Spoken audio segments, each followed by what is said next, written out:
What's up, folks? Welcome to the Boss's Desk, where we look out for you, giving you the best in geek movie news and reviews. I'm your host, the Big Boss, and I'm here with my comrade, the Professor. Yo, morning. What's going on? What's going on, man? Not much. So, today, I'm going to get on here. We're going to talk about a few things DCEU. We've got a couple of news items that have come out over the past couple of weeks. And we just want to discuss the future of the DCEU because it looks kind of murky at this point.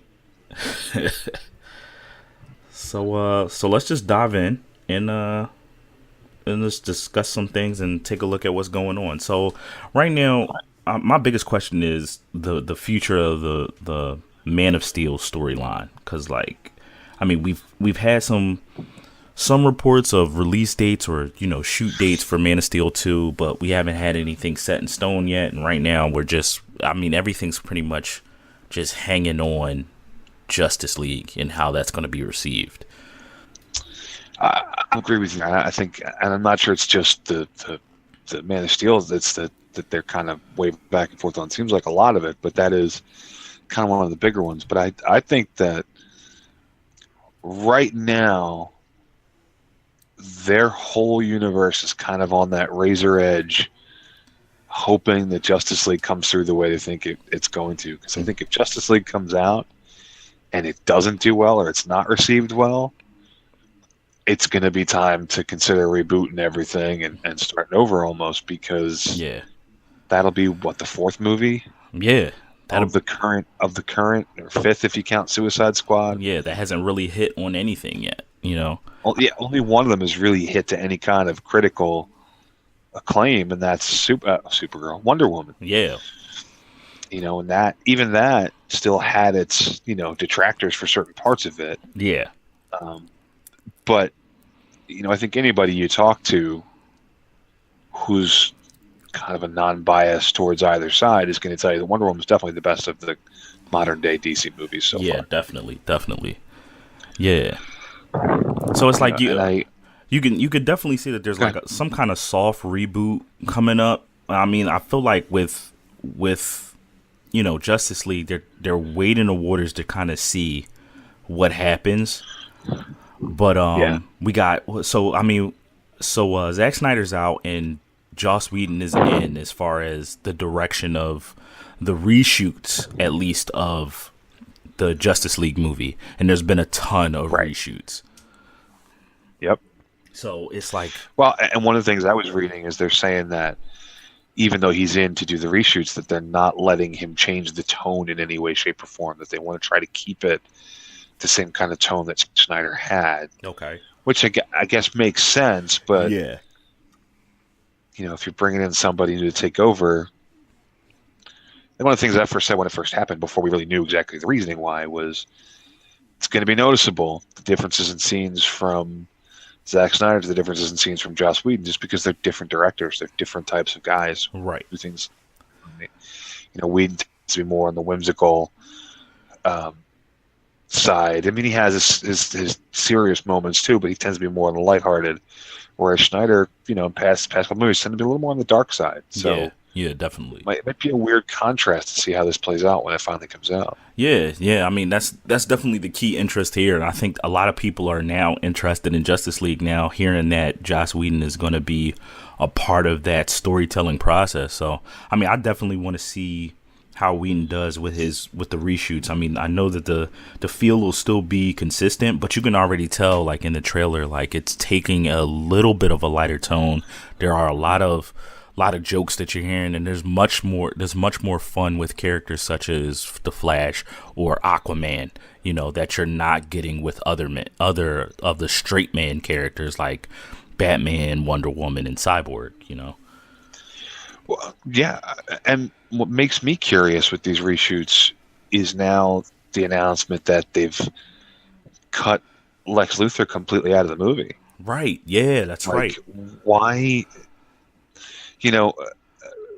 Outside of one scene that was cut from Batman versus Superman, that kind of shows Luthor being the one who's bringing these people to Earth. He was kind of the link between, Darkseid and and that whole side, Steppenwolf and whatnot, Right. and them coming to Earth. So you would think he would kind of be a major player Yeah. For somebody in the who's like Justice League movie. the fulcrum and the joiner of these two worlds, it's like, why isn't he in there? And are we going to feel it to the point where it's going to be a big enough issue where it could detract from the film? Right. And is there going to be any kind of explanation as to where he is? Is he still in prison? Has he been, released by by Steppenwolf and the Parademons, or is he not even going to be referenced at all? Right. Like, is he being completely erased from the movie? Yeah. Which, for me, given his performance in Batman vs Superman, I wouldn't really have a problem with. But it's just kind of strange that you have this now major focal point from the last movie outside of Wonder Woman, from Batman vs Superman, and now he's not even going to be in the movie. He may not even be mentioned. That to me is just kind of strange. Yeah, definitely. And it's like, speaking of actors that are like, we don't know what their future is with DC. I mean, like, you even got Ben Affleck, who the biggest question is whether or not he's going to be in or out as Batman. But he's like the main focus of Justice League. But now we don't know what his future is going to be in the DCEU. Yeah, nobody seems to know. I mean, that there's this, one out, he wants out, he doesn't want to be a part of it anymore. The next day it's, that's crap, he wants to be in the whole way, he wants to do this, he wants to do that. His brother comes out, his brother says, oh, he's not going to be doing the Batman standalone movie, and then a day later his brother comes out and he goes, well, I didn't really mean that. And you're like, well, wait a minute. Yeah, like, come on. What's going on here? Yeah. And even he came out, was it San Diego, the perfect chance to come out and say, yes, I'm going to be Batman. I'm going to keep moving forward. Yep. Definitively kill the rumor. And all he says is, hey, I'm playing the greatest character in the world as far as superheroes go. I'm loving it. And he said what did he say? That's it. He said he'd be like, he said he'd be a monkey on the ground for the director, because I think the director was doing Planet of the Apes. He did Planet of the Apes. So he was like, that what that meant? Okay. Yeah. I never knew what that actually meant. I thought it was just one of the most bizarre statements I've ever heard. Yeah, because he was like, well, this guy did Planet of the Apes, so he'd do anything to be an actor in this man's movies. So it's like, it wasn't a definitive yes, but he said, it was like one of those things where he said, like, I'd be a fool to not do this, but it doesn't really say if you're going to be in the movie or not, Yeah, and then it comes out, maybe a month after that the Batman movie, The Batman, that he's not. The initial comment is that he's not going to be in it. It's going to be somebody else. Yeah.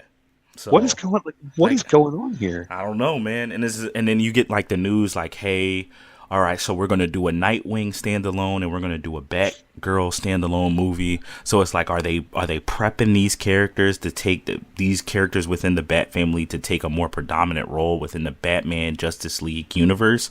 Is Nightwing going to transition from Nightwing to Batman? Because I know he did it in the comics, but it's like, yep. Like, it's just all over the place. Like, we didn't even get an intro to Dick Grayson, and if that's the route that they're going. So we got to get intro to a whole new character who we haven't even gotten an explanation for the graffiti Robin costume in Batman's mansion. Like, yep. Like, so you're going to put in an added dynamic that we don't even have any backstory for at all yet. I don't know, man. Well, I mean, it's the same story for Barbara Gordon for the Batgirl. There's a whole movie planned for Batgirl. She hasn't been introduced. Nobody knows who she is. Yeah. Technically, as far as we know, she doesn't even exist in these movies because they never mentioned that Gordon's got a daughter. Yeah. It's like we could get something in Justice League as far as us at least being able to see Commissioner Gordon, but we still don't have any promises. Right. And then the whole thing as well, the Batman movie is a standalone movie. It's not part of the DC universe. It's a separate universe alongside the DCEU. And you go, what?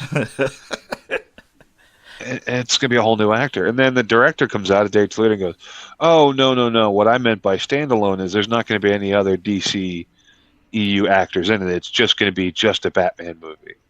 What? Yeah. Like, that's not what a standalone movie really means necessarily. Right. mean, I guess it kind of is, but at the same time, this world you've built so far, why would you now build a unless it's a prequel of some kind? Right. Why would you build a Batman movie and not mention or have one of the other characters in it? That makes no sense. Doesn't. It really doesn't. Like it's all this backtracking and all this. It's a whole new world. No, it's not really a whole new world, but it is a whole new world. I don't understand it. I don't understand where they think that this is the kind of thing that's going to work out. It's so muddled. Yeah.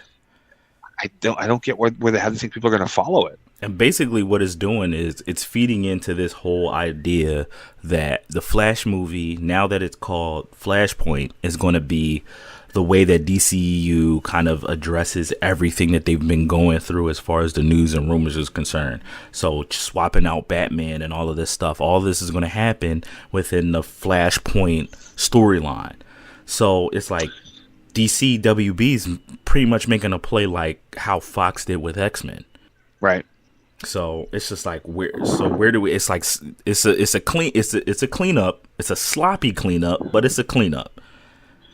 Well, it's the ultimate reset button when Yeah. it comes right down to it. If you know when you follow the Flash, like the boss and I do, you know that Flashpoint is basically just real quick. It's Barry Allen going back in time and screwing up everything going forward because he changes things in the past, and that ends up just recreating the entire future.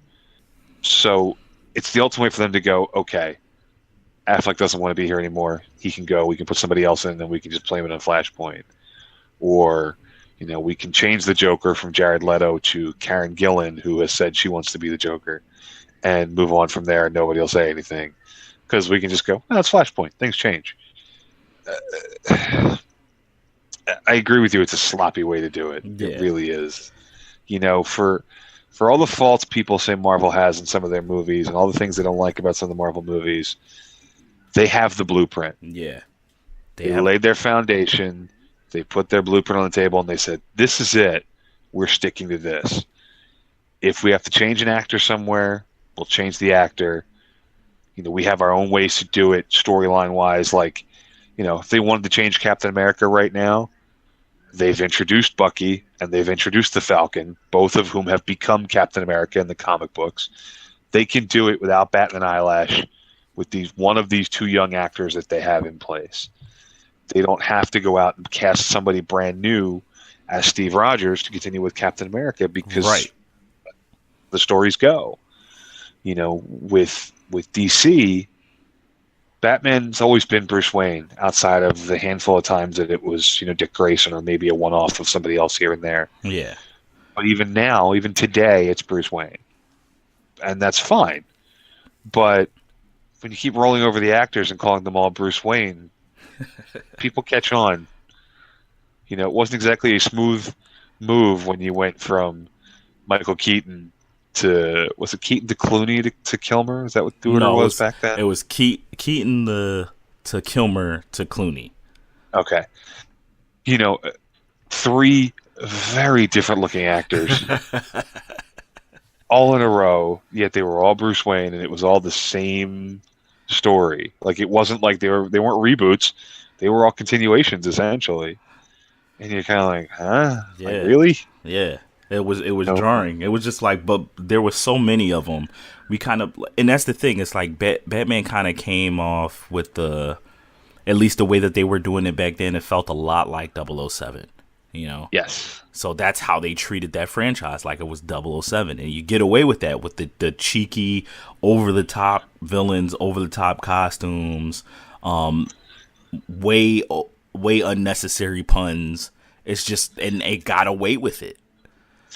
Well, but even that franchise, I don't know that the James Bond character is ever actually the real name. He's the super spy that they call James Bond 007. Mm-hmm. So it's not supposed to be the same person through every movie all through time, I don't think, unless I'm misunderstanding.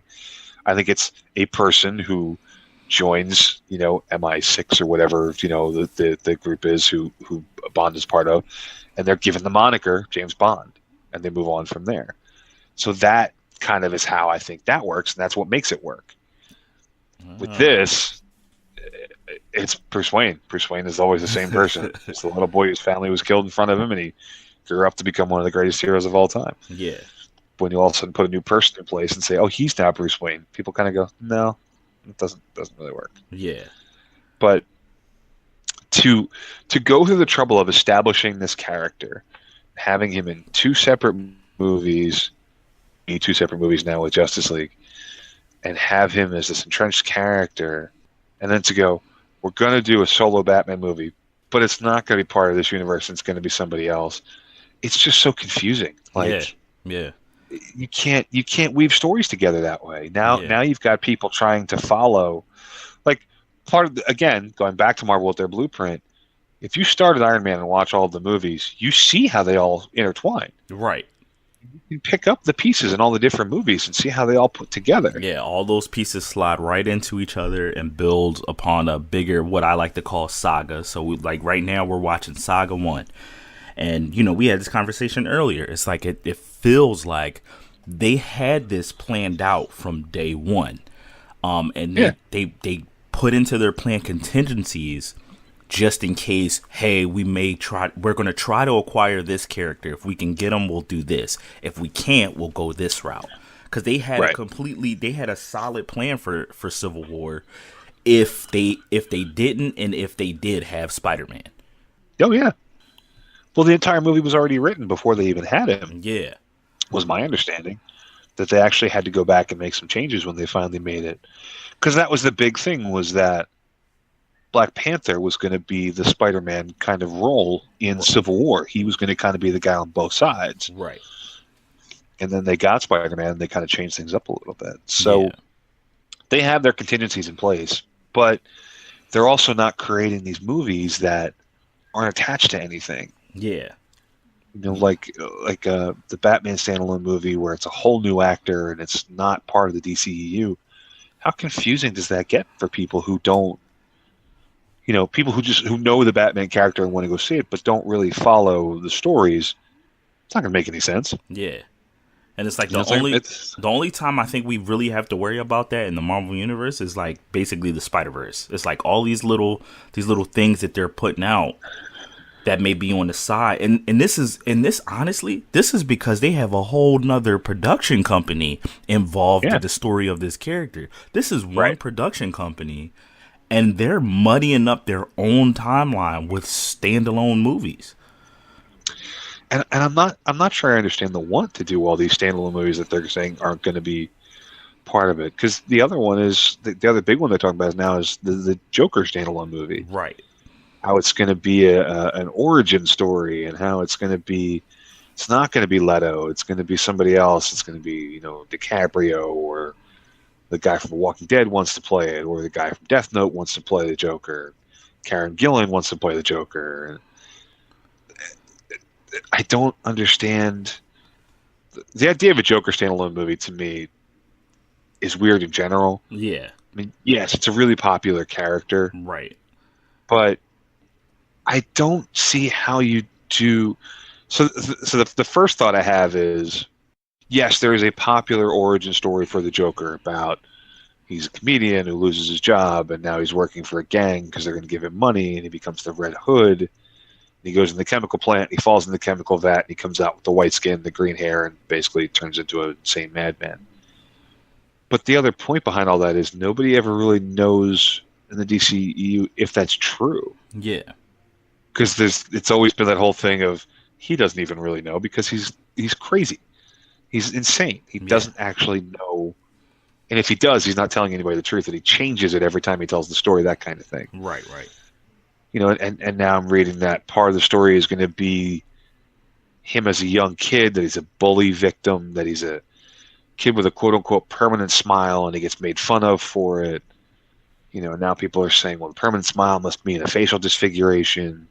And that's how he's got the Joker smile, blah, blah, blah, blah. And it's like, well, why are you trying to pin this down? Like, just leave him as the bad. Like, how many bad guys, if you think about it, how many bad guys have ever actually gotten their own origin story movie?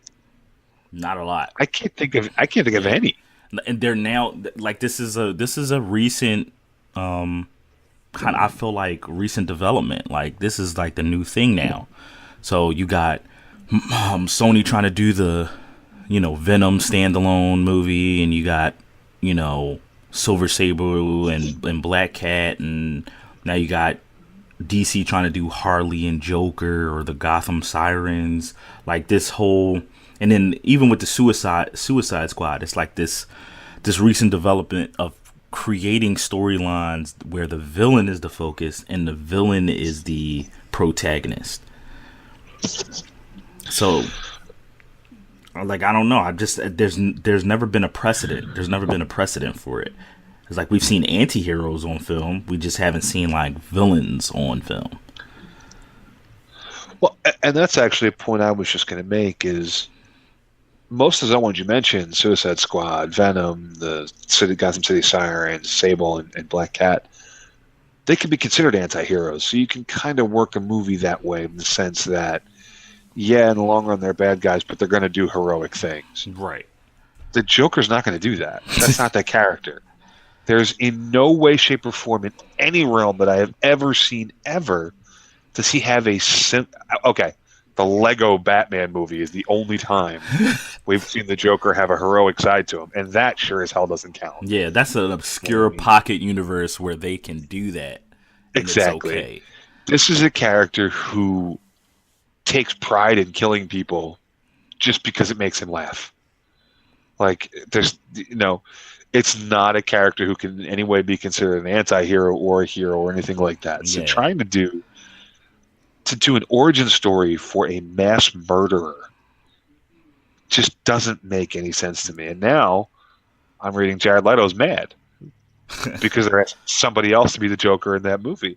It's just such a mess. It doesn't make any sense. Yeah, because I mean, like, just not on the side that it doesn't make any sense. Like if you think about it, okay, even if you want to talk about movies about like Jeffrey Dahmer or the Dahlia Killer, like things like that, like the Zodiac Killer, they weren't the focus of those films. They were a part of that film, but they weren't the focus of that film. So like making a villain-centered movie on a villain that is completely apathetic and only wants destruction, like that's something that's going to be hard to do. And then like you're talking about within, like, even if you just think about in lines as a company doing a project with one person and then having the audacity to say, hey, we're going to hire another person to do this same role, but it's going to be separate from the project that you're doing, but it's going to be the same role.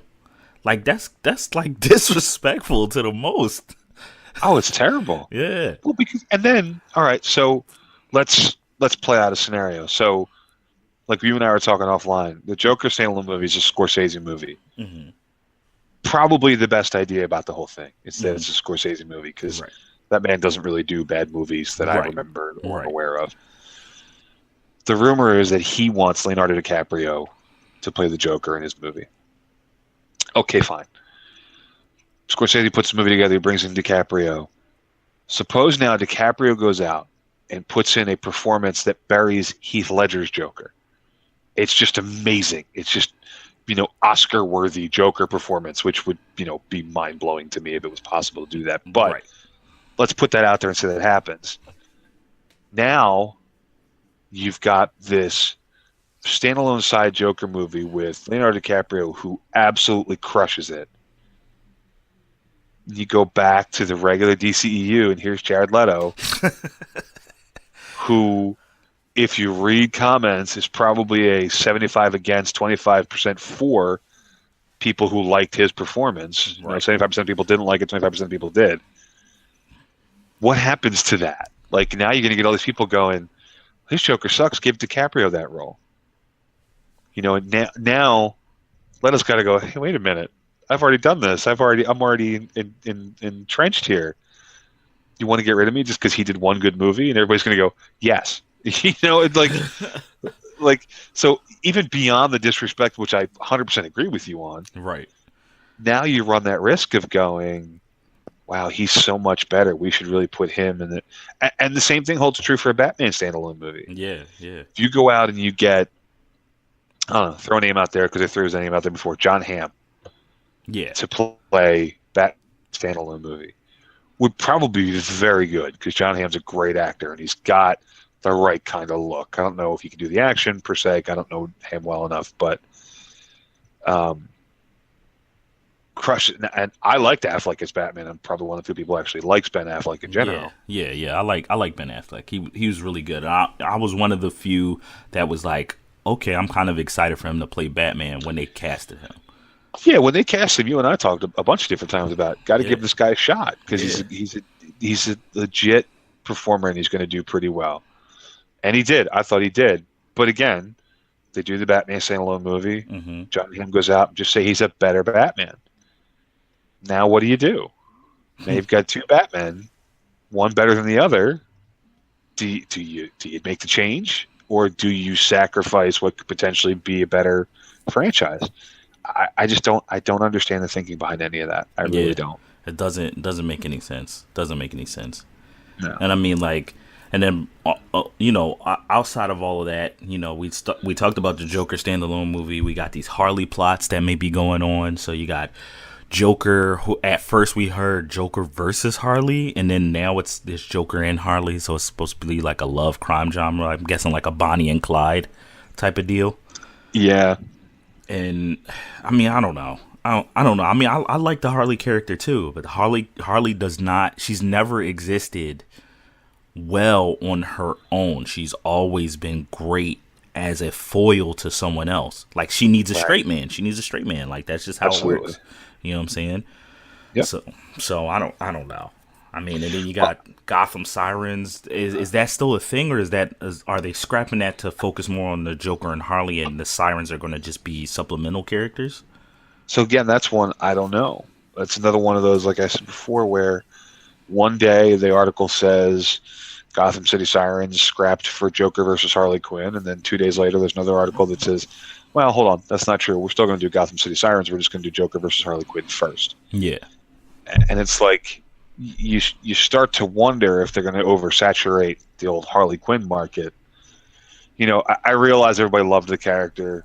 And Margot Robbie was very good, and she's very sexy, and she's, all that stuff as far as the character is concerned. She does it right. Yeah. But if you put out, let's say, 5 movies in a span of 2 years, and she's in every single one of them as a major player as Harley Quinn, it's going to get pretty stale pretty quick. I mean, it's not like she's going to be showing up in these movies for 5 seconds or 5 minutes and then disappear. Right. In a Joker Harley Quinn movie, in a Gotham City Sirens movie, in a Suicide Squad movie, she's going to be a major player. And you're going to kind of get to a point where it's like, all right, we've kind of had enough of you already, and things are going to kind of start to burn out. Yeah. So, yes, run with your popular players, run with the ones who are going to bring you movies, run with the ones who are going to sell your merch and your Halloween costumes and all that. But at the same time, at some point, people are going to go, I've seen it already, and move on. Like, yeah, man. Robert Downey Jr. might be the most popular character in the Marvel Universe as far as actors go and as far as his character goes. Mm-hmm. He's been in the most movies, I think, of everybody in those series, but he hasn't been in every single one. Right. It's been every couple of years he pops up as Tony Stark, whether it's Iron Man 1 year, Avengers next year, and then 2 years after that, the next Avengers or whatever. But they don't cram him down your throat. You don't see him every 10 minutes. No. Yeah. And I think that's what, like that, I think was one of the more pleasant surprises things with Spider-Man that people were pleasantly surprised by was the fact that if you watch the trailers for Spider-Man, it looks like he's in the entire movie. Mm-hmm. Yeah. If you go watch the movie, he's in it for maybe 10 minutes. Yeah. If that. So I think that was the thing that pleasantly surprised people, that they could go, well, yeah, they didn't cram Iron Man down our throats in Spider-Man movie like it looked like they were going to. But with these movies, the way they seem, she's going to be a huge part of them, and that's, time will tell, obviously, but I think that'll get pretty old pretty quick. Yeah, definitely. I mean, one thing I'll argue in favor of all of this offshoot one-shot stuff is the opportunity. One, yeah, we get to see people take these roles who wouldn't have originally been casted in the DCEU. So you think like, oh, Joker, you have an opportunity to see somebody like Leonardo DiCaprio take the role. You have an opportunity to see somebody like Willem Dafoe take the role. Karen Gillan take the role. You know what I'm saying? Like these are. This is nice in the fact that, hey, we get these little pocket standalones, but you have to be able to reconcile the fact that we're not looking at the DCEU. And I'm sure that there's going to be a lot of people that are going to be not so much upset, but like kind of bothered that this one movie that they're looking at doesn't fit in with the rest of the movies that they're looking at that are supposed to be in the same universe. Right. You know, but then you got like... You have like a chance to tell like the one shoots that you wouldn't have gotten a chance to see before. Like there's a this is really reaching right now. But like if you look at these one shots, it's like, oh, can we get like maybe an Injustice movie? Maybe, you know what I'm saying? Something like that, where we can play with, you know, the morality of like well-known superheroes like Superman, you know, and the Flash and Green Lantern. Like, will we be able to get to see these guys? I mean, if you're gonna do these, because basically what they're saying is these DC offshoots are supposed to set up a subset brand within WB. So yeah, we have the DC Cinematic Universe, but we're also going to have the DC, whatever they'll call it, DC One Shots or DC or DC Elseworlds type of branding. You know what I'm saying? Yeah. But it's just like, I don't know. Like, how can you get behind it if you're like not hammered down to one solid storyline yet? Yeah, that's an excellent point. But I just, and I agree with you. Like I personally don't have a huge problem with some of these offshoots. I mean, I don't like the idea of doing so many of them. Yeah. With similar characters. Like, look, do you want to do a one-shot offshot Shazam movie? I got no problem with that, because it doesn't sound like you have plans to include Shazam in the DCEU. So to have his own one-shot movie that's separate from the rest of it, that's fine. I'm okay with that. Yep. There's no tie. But when it's a character as major as Batman, you're going to cause confusion. You know, you're going to get what I think you've run into possibly down the line is you're going to run this Batman standalone movie, and there will be people coming in for the first time. Again, let's say it's John Hamm, who are John Hamm fans who go see the Batman movie, and they're like, this is fantastic. John Hamm's a great Batman, blah, blah, blah. The next DC movie that comes out that's got Batman in it, not everybody's going to be paying attention. And they're going to go, oh, John Hamm must be in that. Let's go see that. And then they go to see it, and it's Ben Affleck. And they go, wait a minute, what the hell is it?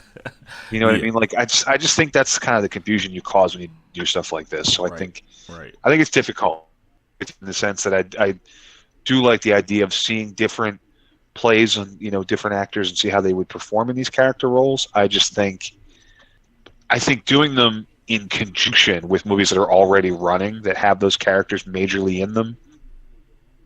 Maybe it's the idea of talking about a Batman standalone movie while you're in the midst of releasing a movie that's got Batman in it that's going to be more confusing than it needs to be.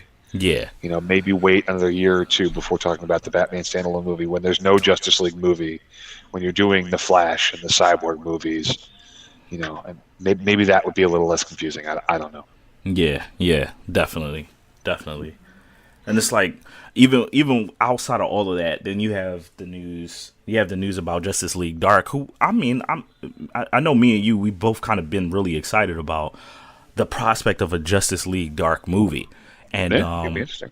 The first couple of news items we heard about it, it was like they were playing it off like a horror film. So I'm like, okay, so now they know what they're doing. They know what they're doing. And then that got scrapped, and then we had the DCEU take shape, and, you know, then we heard little inklings of it again after, you know, Matt Ryan had made so many appearances as John Constantine.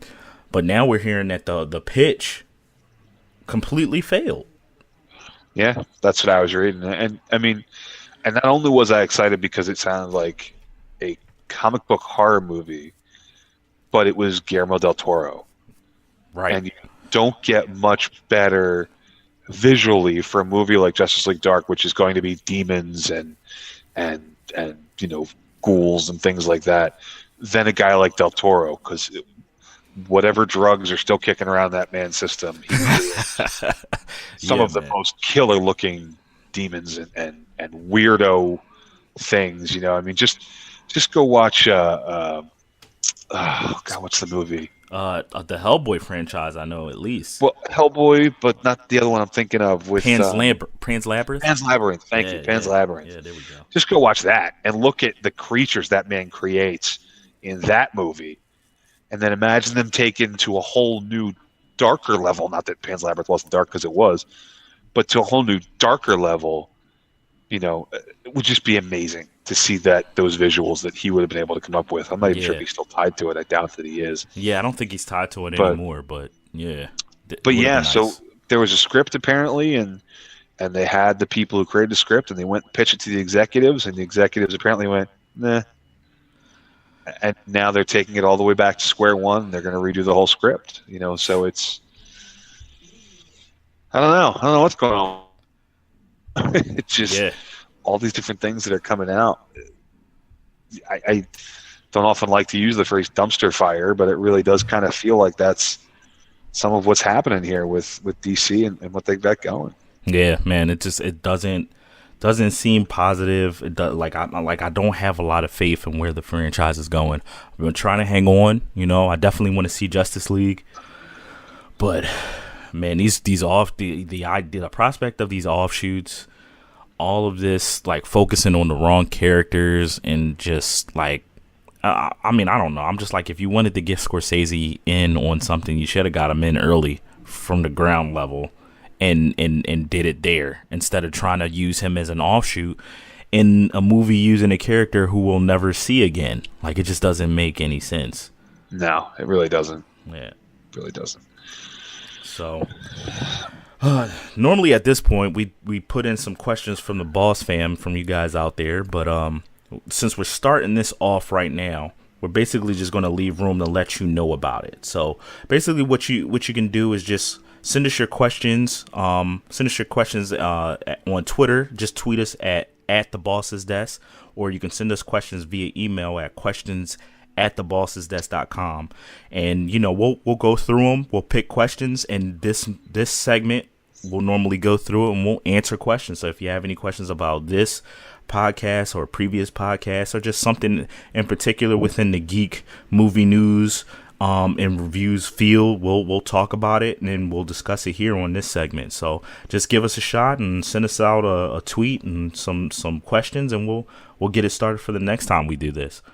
But that's pretty much it, man. We talked about DCEU, where it's going. Keep an eye out for us, because we're gonna be doing a lot more of these hot topic type podcasts moving forward, so you guys can hear our opinion and takes on different things that happen in the movie world, geek movie world, and anything surrounded by it. So that's it for us here at the Boss's Desk. If you're tuning in for the first time, don't forget to follow us on all the various social media outlets. We're on Facebook under the Boss's Desk. Like I said before, you can find us on Twitter at the Boss's Desk. YouTube, the Boss's Desk as well, where you'll find all these podcasts. We'll put these on our Facebook as well. And don't forget to send out your questions, man. So we'll catch you next week or next podcast, man. And that's it from the Big Boss and the Professor. And we're out. Hey, buddy.